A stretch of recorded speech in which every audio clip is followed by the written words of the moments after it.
Dios le continúe bendiciendo. La cita bíblica es 1 Corintios capítulo 15 versos 20, 21 y 22. Vamos allá, en el nombre de Jesucristo el Señor. Vamos a dar lectura en el nombre de Cristo. Pero ahora Cristo ha resucitado de los muertos, primicia de los que murieron es hecho, pues por cuanto la muerte entró por un hombre, también por un hombre la resurrección de los muertos. Así como en Adán todos mueren, también en Cristo todos serán vivificados. Vamos a dar lectura de nuevo a esto. Pero ahora Cristo ha resucitado de entre los muertos, primicia de los que murieron es hecho, pues por cuanto la muerte entró al mundo por un hombre, también por un hombre llegó al mundo la resurrección de los muertos. Así como en Adán todos mueren, también en Cristo todos serán o seremos vivificados. Gracias, Padre, por tu palabra. Habla al pueblo en gran manera, en el nombre glorioso de Cristo el Señor. Amén. Bien, mis amados hermanos de la Iglesia Evangélica Metodista Libre de la ciudad de Moca, pero también todo el que nos sintoniza, que nos escucha, que nos está viendo en este momento en cualquier parte del mundo, queremos decirle que ciertamente hay vida de entre los muertos. Habrá una resurrección de entre los muertos para toda la raza humana, para todo ser humano. Así que queremos hablar sobre esto esta mañana. Y lo primero que queremos hacer es un pequeño recuento de qué es lo que estaba pasando. ¿Con quién estaba hablando el apóstol Pablo en esta ocasión? ¿A quién el Espíritu Santo le estaba suministrando este mensaje de forma originaria? O sea, destinatarios específicos en muchas ocasiones para algunos textos bíblicos. A ver si me explico. Quiere esto decir que habían cartas o habían libros aún proféticos que tenían un destino muy particular. No quiere decir esto que ahora eso no sea la palabra de Dios y que ahora nos hable a todos cualquier libro de la Biblia. Sin embargo, si tenemos acceso, si podemos saber quiénes eran las personas que recibieron por primera vez esta escritura, quizás conocer la historia de ellos, el ambiente en que estaban, la ciudad en que estaban, su nivel académico, su estatus social o estatus social, eso puede ayudarnos a comprender mejor y hasta asimilar y entender por qué motivo Dios le habló de esa manera a determinado grupo, a determinado pueblo, a determinado individuo o persona en un momento específico. Lo primero es que en Corinto, o sea, Corinto es el lugar y Corintios son ese gentilicio de los pobladores de aquel lugar. Lo primero es que Corinto aparece como la segunda ciudad, digamos, en potencia, en fama, en prestigio, nada más y nada menos que de Grecia. ¿Qué le parece? Se pudiera decir que trayéndolo al contexto dominicano, Corinto venía siendo como Santiago de los Caballeros. Santo Domingo sería la capital y Santiago sería la segunda capital, en el caso de República Dominicana. Pero sé que en cada uno de los países que nos están viendo ahora ocurre lo propio. Tenemos, por ejemplo, en Brasil, a Brasilia, por ejemplo, o tenemos en Brasil a una ciudad grande como Sao Paulo, pero también tenemos a Río de Janeiro y así sucesivamente. También tenemos, por ejemplo, a Moscú, en el caso de Rusia, pero también tenemos a San Petersburgo, que en otro momento era la capital. De manera que tenemos en Estados Unidos o Washington, D.C., y también tenemos a la ciudad de Nueva York, o tenemos a Filadelfia, que también en un momento dado fue capital de los Estados Unidos, y otras más. De manera que en todos los países del mundo hay una ciudad que es la capital y otra que es la segunda, y que en algunos casos hasta llegó a ser capital. En algunos casos. Bien, entonces tenemos ahora una ciudad llamada Corinto. y tenemos a la ciudad de Atenas, que es la capital de Grecia. Señoras y señores, hablar con los corintios, con los corintios, la gente de Corinto, hablar con ellos tenía algo muy particular. Había que hablar con cierta ciencia, con cierta filosofía, con cierto nivel de estudios, que el apóstol Pablo era la persona, entendemos, más apropiada para esos fines. De hecho, por eso Dios lo comisionó a él como el apóstol a los gentiles, porque Grecia era la cuna de la ciencia en ese entonces. Sobre todo su capital, Atenas, era la cuna de todo desarrollo científico de la época. Tanto es así que, siendo Roma el imperio que gobernaba en ese momento, siendo Roma el gobierno mundial de la época, ellos tomaron el idioma griego y lo hicieron el idioma oficial del imperio. Esto tiene una explicación, hermanos. Es que el vocabulario griego, la forma de hablar de los griegos, el idioma griego tenía un impacto global en el mundo conocido, quiero decir, en el mundo conocido en la época. Y por eso Roma, inteligentemente, ese imperio poderoso de esa época, se apropió o usó como idioma oficial de todo el imperio, toda su área conquistada, al griego. De ahí que el Nuevo Testamento también se escribiera en griego y que toda la zona aledaña o aledañas hablaran en griego. Ahora bien, ¿cuál era la situación de Corinto entonces? ¿Y qué es lo que está ocurriendo aquí? Sencillo, nada más y nada menos que, aparte de ser como la segunda capital de Grecia, quedaba al lado de Atenas, territorialmente hablando. ¿Qué le parece? Justo al lado. Se pasaba de una frontera, digamos, provincial a otra. Corinto quedaba al lado de la ciudad famosa de Atenas. De manera que hablar con los corintios o con los corintios iba a implicar, hermanos, alguien con sabiduría, alguien con verbo, alguien con frases que pudiera quizás ser más entendido en esta comunidad. Y entonces ahí se formó una tremenda iglesia.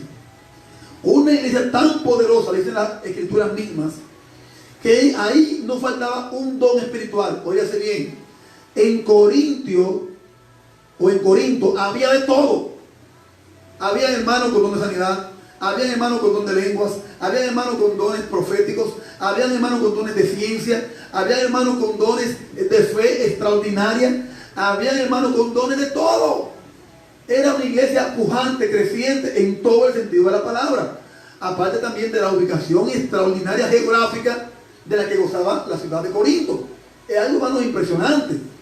Entonces, ese contexto hay que tomarlo en cuenta. Ahora bien, como en toda la vida de la fe cristiana, se infiltraron personas en Corinto. O habían personas que, después de haber creído en Cristo, tomaron un curso distinto de creencia. Y algunos comenzaron a pensar que no había resurrección de entre los muertos. Usted que está ahí en su casa, diga conmigo ahora: sí hay resurrección de entre los muertos. Díganlo también aquí en la casa. Sí hay resurrección de entre los muertos. Es que hay resurrección de entre los muertos. Es una promesa bíblica fundamental de la fe cristiana. Una enseñanza bíblica fundamental aún de la fe mosaica, de la fe judía, de la fe contemporánea de la época de la Biblia. Era una creencia básica el hecho de que Dios iba a producir una resurrección de los muertos. Por eso el conflicto tan grande que había entre los fariseos y los saduceos, porque siempre ha habido gente, siempre ha existido personas que contradicen el plan original de Dios, y eso hacían los saduceos. Parece que una infiltración saducea se apoderó de Corintio y eso generó un pánico, una situación incómoda en medio de la comunidad. La gente creía que si se moría, se murió y ya, como que hay mucha gente hoy en día. Sin embargo, el plan de Dios siempre ha sido, reiteramos, que haya resurrección y la habrá de entre los muertos. Así que la ciudad de Corinto ahora enfrenta esta realidad. Muchos estaban siendo confundidos y estaban creyendo que no iba a haber resurrección. Sin embargo, sí ellos creían que Cristo había resucitado.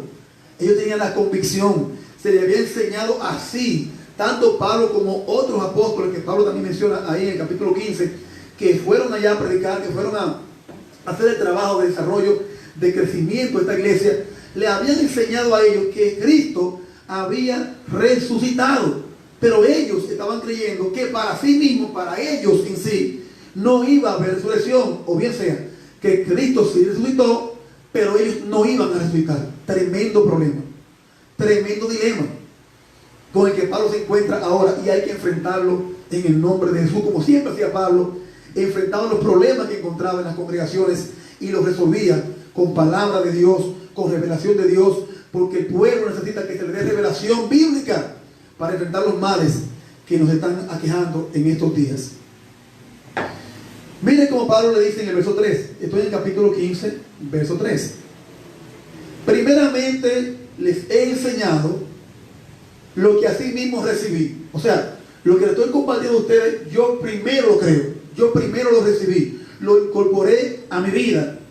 Y es lo siguiente, que Cristo murió por nuestros pecados. Yo sé que todos ustedes creen eso, los que están ahí, y si no lo creen, comienza a creerlo, porque lo único que a usted le puede dar vida de entre los muertos es creer que Cristo murió por usted. Eso es lo primero. Número 2, Cristo murió por usted, murió por mí, pero Él lo hizo conforme a las Escrituras, o bien sea, quiere esto decir que era dando cumplimiento profético a lo que Dios había hablado desde el principio de Génesis hasta el libro de Malaquías. Todo lo que Dios había prometido hasta entonces, más lo que Jesús ya había enseñado en el tiempo de los evangelios, en esos días, tenía cumplimiento en Cristo Jesús. Era dándole cumplimiento a las Escrituras, a todo lo enseñado anteriormente. 3, que Cristo también fue sepultado. No solamente murió, sino que también fue sepultado. Y esto lo hizo porque tenía que ser así, porque Dios lo había dispuesto. Dios había establecido que Él padeciera como un hombre, como usted y yo, que cuando la gente muere va a la tumba y es sepultado, es llevado a un, como decimos, a un nicho o a una tumba, etc. Ahora bien, número 4, gloria al nombre de Jesús. Pero que además de ser sepultado, aleluya, también fue resucitado al tercer día. Cristo resucitó al tercer día también, dice la palabra de Dios en el verso 3, conforme al verso 4, conforme a las Escrituras. Y además se le apareció a Pedro, a Cefas, que es Pedro. También se le apareció a los 12, dice la Escritura también. Después se le apareció a unos 500 hermanos a la vez. O sea que cualquier historiador entonces, cualquier persona que investiga la ciencia de la historia, puede decir que es un hecho verídico, con tantos testigos presenciales. Cristo definitivamente resucitó de entre los muertos. El problema con Corintios es, con los corintios, que ellos sabían eso. Es más, ellos creían que Cristo había resucitado. Lo que ellos no creían era que ellos podían resucitar. Recuerden el contexto, eran gente de ciencia, eran gente letrados, eran gente discípulos de Atenas, eran gente influenciado por toda la ciencia que podía haber en Atenas. Recuerden ustedes esos grandes filósofos atenienses o de Grecia. Gloria al nombre del Señor. ¿Cómo explicarle a alguien tan científico, a alguien tan letrado, que una persona, después de morir, después de ser sepultada, después de decomponerse, si se quiere, en un momento dado, entonces pueda incorporarse de nuevo? ¿Cómo se le explica eso? Ellos podían entender que Cristo sí, porque Cristo duró 3 días, pero decirle a ellos que un pariente que había muerto hace, qué sé yo, 2 años, 3 años, cuando Cristo venga y va a resucitar, señores, es cuesta arriba, sobre todo para alguien tan intelectual como era el caso de la gente de Grecia. No solo se le apareció a aquellos que eran parte del equipo de Jesús, porque cualquiera pudiera decir entonces, que nos está viendo ahora, bueno, eso fue la gente de él que dijeron eso. Pero Pablo no era de la gente de él. Pablo perseguía a los cristianos. Pablo castigaba, maltrataba a los creyentes, los llevaba a las cárceles, tenía hasta cartas firmadas, tenía autoridad para apresar a quien predicara el evangelio. Pablo no era del equipo de Cristo, aleluya. Y dice la Biblia que el mismo apóstol Pablo diciendo, se me apareció a mí. Dice en el verso 9, capítulo 15, 1 Corintios, verso 9, yo soy el más pequeño de los apóstoles. Pero en el verso 8 dice él, por último, como a un abortivo se me apareció a mí, como el más insignificante de todos, también se me apareció a mí. De manera que es indudable que Cristo resucitó de entre los muertos. Pablo está confirmando, ratificando. Pablo está, si se quiere, ayudando a que los corintios mantengan firme su creencia de que Cristo sí resucitó. Pablo comienza por ahí. Pero si se predica que Cristo resucitó de los muertos, aquí viene ahora una pregunta interesantísima del apóstol Pablo. Sigo en el verso 12. ¿Cómo dicen algunos de entre ustedes que no hay resurrección de entre los muertos?